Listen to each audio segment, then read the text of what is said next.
குழந்தை பாக்கியம் அருளும் ஹனுமான் வழிபாடு. யாரும் அறியாத பிரம்ம ரகசியம். புரட்டாசி மாதம் பகவான் விஷ்ணுவுக்காக அர்ப்பணிக்கப்பட்ட புனிதமான மாதம். ஆனால் உங்களுக்கு தெரியுமா, வாழைப்பழம் ஹனுமானுக்கு அர்ப்பணிக்கும் பழக்கம் எப்படி வந்தது என்று? இதற்கு பின்னால் ஒரு அதிசயமான புராண கதை உண்டு.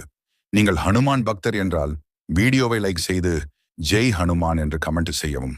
தேவலோகத்தில் பிரம்மதேவர் கவலைப்பட்டு விஷ்ணுவிடம் உலகில் சந்ததி இல்லாமை அதிகரிக்கும், மனிதர்கள் குழந்தை பாக்கியம் இன்றி துயரப்படும் சூழ்நிலை ஏற்படும் என்று ஆலோசனை கேட்டார்.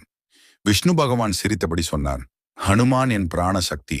அவனுக்கு வாழைப்பழம் அர்ப்பணித்தால் அது இனிமை, வளம், வாழ்வு, சக்தி ஆகியவற்றை குறிக்கிறது. இதை ஏற்றுக்கொண்டால் சந்ததி பாக்கியம் கிடைக்கும். பிரம்மதேவர் முதல் முறையாக ஹனுமானுக்கு வாழைப்பழம் படைத்து வழிபட்டார். அந்த நாள் புரட்டாசி மாதம் என்பதால் இம்மாதம் சந்ததி பாக்கியம் தரும் மாதம் என்றும் சொல்லப்படுகிறது. இன்றும் பக்தர்